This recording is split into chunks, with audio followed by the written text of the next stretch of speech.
Bismillahirrahmanirrahim. Assalamualaikum warahmatullahi wabarakatuh.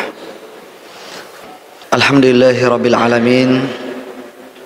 Wassalatu wassalamu ala asyrafil anbiya'i wal mursalin wa ala alihi wa ashabihi wa man tabi'ahum bi ihsanin ila yaumiddin, amma ba'd. Hadirin jamaah salat maghrib yang dirahmati oleh Allah Subhanahu wa taala. Alhamdulillah, segala puji bagi Allah Subhanahu wa taala atas limpahan nikmat yang Allah karuniakan kepada kita semua. Salam dan salawat kepada Nabi kita Muhammad sallallahu alaihi wasallam. Jamaah yang dirahmati oleh Allah Subhanahu wa taala, kita melanjutkan pembahasan kita dari kitab yang berjudul Qisasul Anbiya Al-Qasasul Haqqa yang dikarang oleh Syekh Abdul Qadir Syaibatul Hamdi rahimahullahu ta'ala. Taib. Kemudian kita pindah ke kisah berikutnya. Kisahnya Nabi Syuaib alaihissalam. Nah, di mana Nabi Syuaib alaihissalam Allah utus ke negeri Madian. Ya, ke negeri Madian. Negeri Madian itu tidak jauh dari Laut Mati, tidak jauh dari tempatnya, kampungnya dulu Nabi Lut alaihissalam. Nah, tidak jauh dari situ. Itu adalah negeri Madian. Dan Syuaib alaihissalam, ya, kebanyakan ahli sejarah menyebutkan bahwa beliau termasuk keturunan, ya, dari Ibrahim alaihissalam. Ya, termasuk keturunan dari Nabi Ibrahim alaihissalam. Nasabnya itu kembali kepada, bertemu kepada Nabi Ibrahim alaihissalam. Nah, kemudian jamaah yang dirahmati oleh Allah Subhanahu wa taala, Madian adalah kampung yang dituju oleh Nabi Musa alaihissalam dalam pelarian beliau. Ya, dalam pelarian beliau. Jadi Nabi Syuaib ini adalah mertuanya Nabi Musa alaihissalam.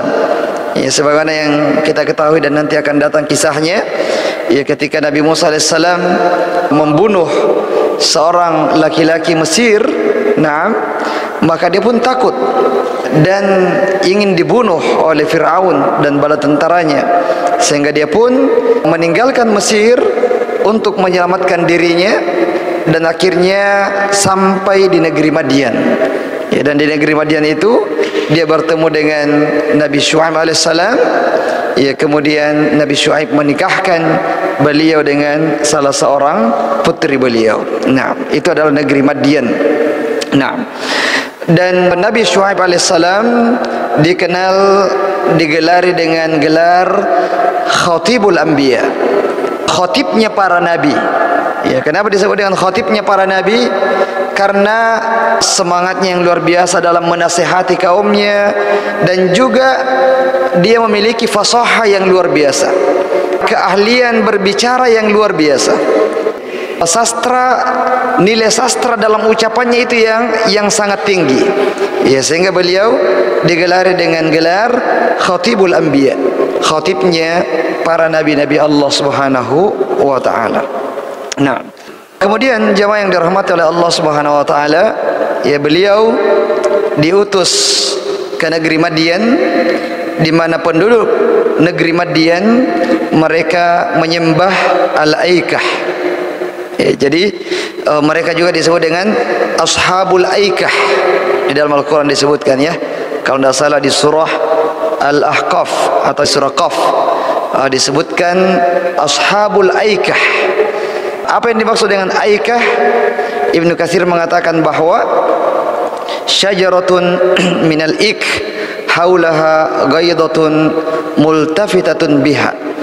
Pohon, nah, yang di sekitarnya itu banyak dipenuhi dengan duri-duri yang mengelilinginya.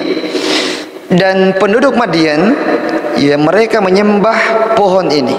Nah, dan manusia itu secara fitrah butuh yang namanya sembahan. Nah, Nalurinya manusia itu butuh dengan sembahan.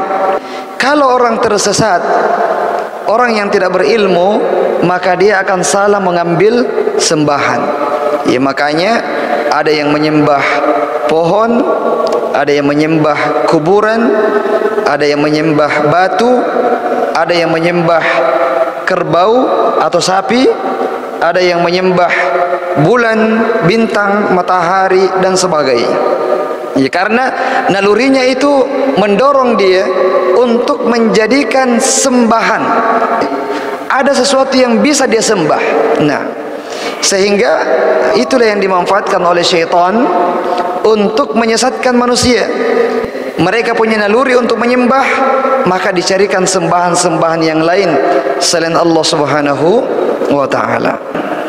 Kemudian kaum Nabi Shu'aib alaihissalam juga dikenal memiliki dosa-dosa yang lain selain daripada kesyirikan, yaitu yutfunal mikyala wal mizan, suka mengurangi timbangan-timbangan, ya, timbangan atau takaran dalam jual beli.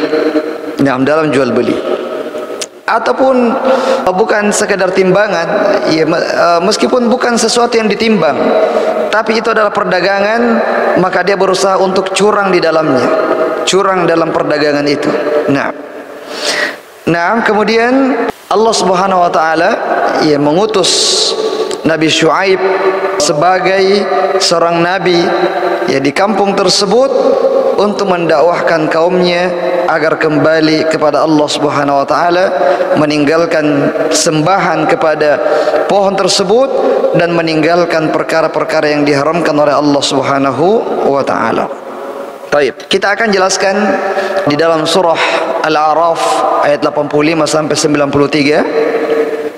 Karena ini adalah salah satu surah yang berbicara tentang kisahnya Nabi Shu'aib alaihissalam. Ya, Allah Subhanahu wa taala berfirman, "Wa ila Madyana akhahum Shu'aiba qala ya qaumi ibudullaha ma lakum min ilahin ghairuh qad ja'atkum bayyinatun min rabbikum fa'awful kaila wal mizana wa la tabkhasun nas asyi'ahum wa la tufsidu fil ardi ba'da islahiha dzalikum khairul lakum in kuntum mu'minin." Baik.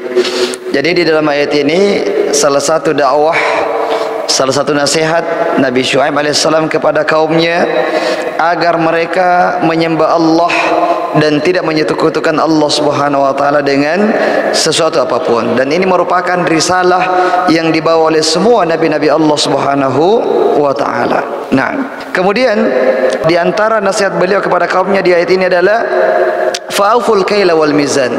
Sempurnakanlah timbangan dan takaran, dan janganlah kalian mengambil harta orang lain dengan cara yang batil, dan janganlah melakukan kerusakan di muka bumi ini setelah adanya perbaikan. Jadi jemaah yang dirahmati oleh Allah Subhanahu wa taala, di sini penulis menyebutkan bahwa wa yadhharu min da'wati Shu'aib anna al-bi'ah allati kanat fiha qad intashara fiha al-fasad min asy-syirki wa aklu amwalin nasi bil batil wa saddi an sabilillah ma annahum kanu fi ni'matin wa afiyah. Bahwa mereka ini sebenarnya berada pada nikmat yang luar biasa.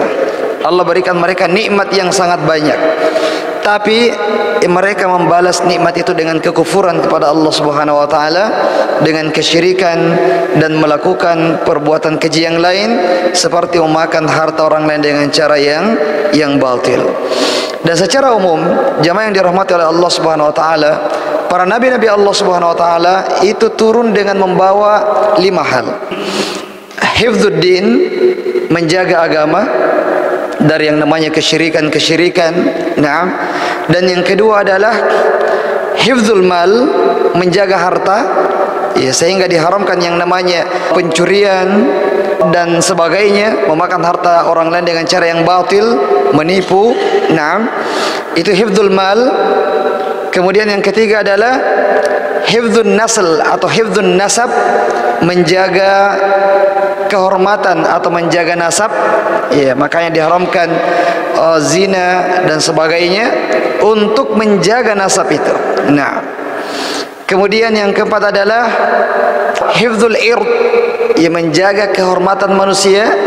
Makanya diharamkan yang namanya ghibah, diharamkan fitnah, karena itu mencederai kehormatan orang lain.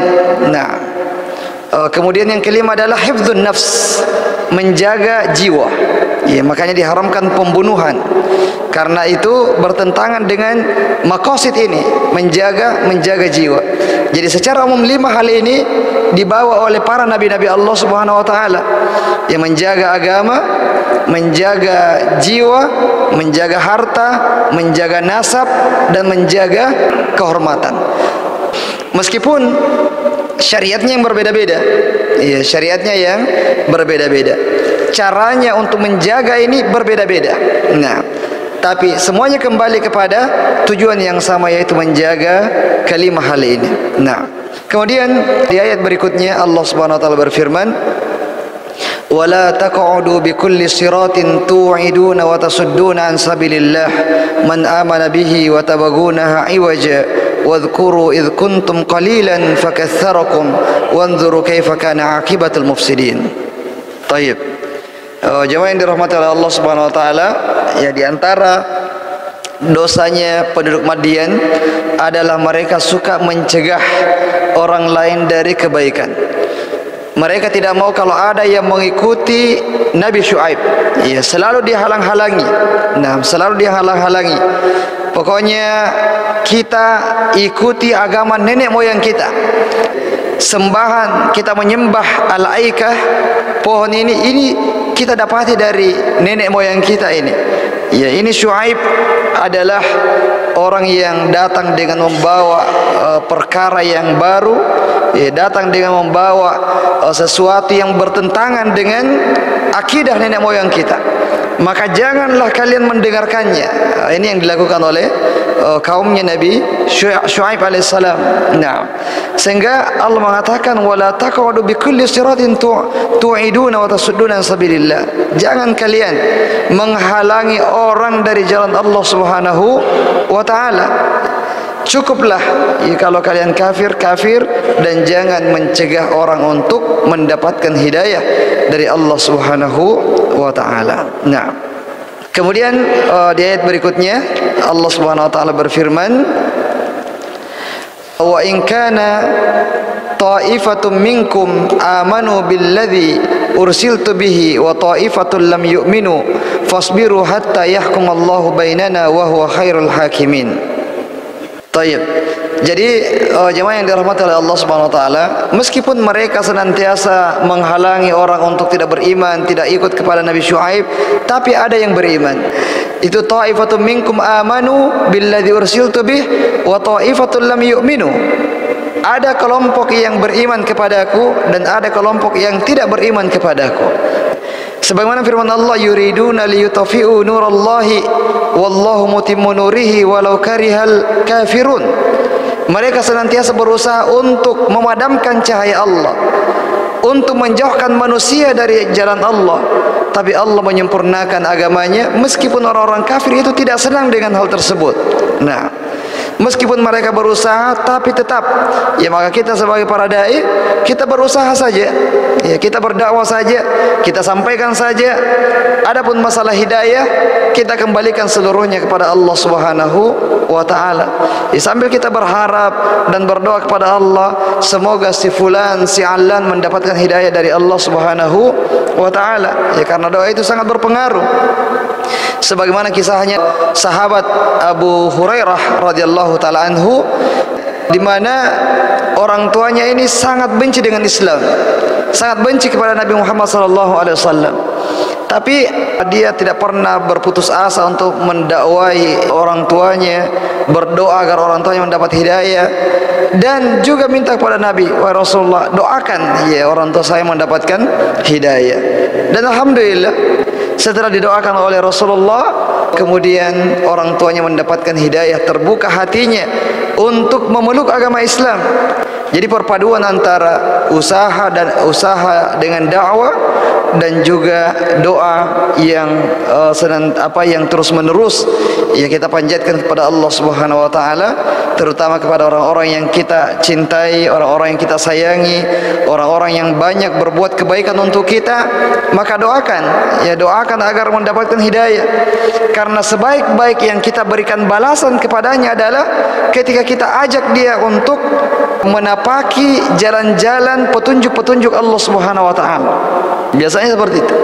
Kadang ada orang, Masya Allah, dalam hidup kita dia sangat berjasa untuk kita. Dia memberikan hartanya kepada kita, dia memberikan banyak hal dari perkara-perkara duniawi. Sementara kita mungkin tidak mampu membalas itu. Kalau kita doakan dia mendapatkan hidayah, kita ajak dia, kita dakwai dia dan dia mendapatkan hidayah, maka apa yang kita berikan kepadanya itu jauh lebih berharga daripada apa yang dia berikan kepada kita dengan dunianya itu. Nah, maka ya dengan perkara hidayah adalah perkara yang sangat mahal, nikmat yang sangat berharga yang kita butuh ya perjuangan untuknya, dan senantiasa mendoakan orang-orang yang kita sayangi. Taib, karena waktu sudah masuk, kita cukupkan dulu pembahasan kita terkait Nabi Syuaib, terakhir di ayat 87 ya, di surah Al-A'raf. Taib. Subhanakallahumma bihamdik, asyhadu an la ilaha illa anta astaghfiruka wa atubu ilaik. Assalamualaikum warahmatullahi wabarakatuh.